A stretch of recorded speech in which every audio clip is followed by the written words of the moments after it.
जिस अंबानी की कांग्रेसी शहजादा राहुल गांधी सारे दिन रट लगाता है, आज उसी अंबानी और कांग्रेस के रिश्ते से जुड़ा एक ऐसा काला सच हम आपको सुनाएंगे कि आपके पैरों तले जमीन खिसक जाएगी। आप ये जानकर हैरान रह जाएंगे कि कांग्रेस राज में 30 साल तक रिलायंस ने चवन्नी का टैक्स नहीं दिया था। अंबानी के साथ इंदिरा गांधी डिनर करती थी। अंबानी के घर रेड पड़ने पर देश के वित्त मंत्री की कुर्सी चली गई थी। मनमोहन सरकार में अंबानी को लाइसेंस पे लाइसेंस मिलते थे। 50 साल में रिलायंस को खड़ा करने वाली कांग्रेस ही आज अंबानी का शोर मचाती है। 30 साल तक रिलायंस ने नहीं भरा चवन्नी का भी टैक्स। जी हाँ, कांग्रेस के शासन में साल 1966 से लेकर 1996 तक करीब 30 सालों तक रिलायंस ग्रुप ने एक चवन्नी का भी टैक्स नहीं भरा। रिलायंस 30 साल तक एक जीरो टैक्स कंपनी बनी रही और प्रोडक्टिव एसेट्स में निवेश से जुड़े टैक्स कानूनों के तहत सरकारी नीतियों और प्रोत्साहनों का लाभ उठाती रही। यानी आज जिस उद्योगपतियों की सरकार का आरोप राहुल गांधी लगाते हैं, असली अंबानी की सरकार तो उनकी दादी और पिता के राज में चल रही थी।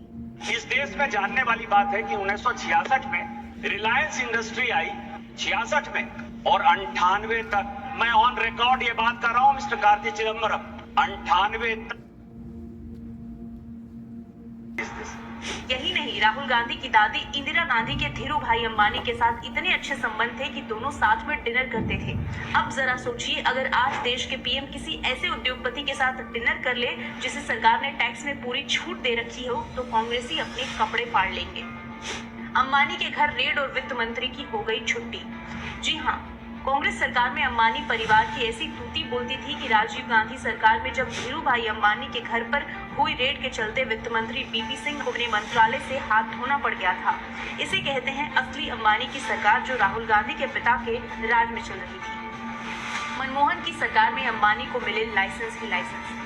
जिस मौजूदा सरकार को आज शहजादा अंबानी चिल्लाकर कोसता है, उसी अंबानी को सोनिया गांधी की रिमोट वाली सरकार में कई लाइसेंस मिले थे। साल 2006 में तत्कालीन मनमोहन सिंह की सरकार ने अंबानी को रिलायंस रिटेल कंपनी शुरू करने की अनुमति दी थी। रिलायंस ने इलेक्ट्रॉनिक रिटेल चेन को 2007 में लॉन्च किया था, जिसके बाद कंपनी ने इलेक्ट्रॉनिक्स, फैशन और कैश एंड कैरी बिजनेस में भी कदम रखा। अभी ये तो कुछ भी नहीं, अब जिस जियो का जिक्र हम लोग करते हैं, उसका 4G का लाइसेंस भी अंबानी को यूपीए 2 के शासनकाल में साल 2013 में मिला था। उस समय जियो देश की अकेली दूरसंचार ऑपरेटर थी जिसके पास चौथी पीढ़ी यानी कि 4G सेवा देने का स्पेक्ट्रम था। तब राहुल गांधी की माताजी सोनिया गांधी को BSNL की याद क्यों नहीं आई थी? दिन रात आंखें मूंद कर अंबानी करने वाले राहुल गांधी को ये सवाल सोनिया गांधी से जरूर पूछना चाहिए।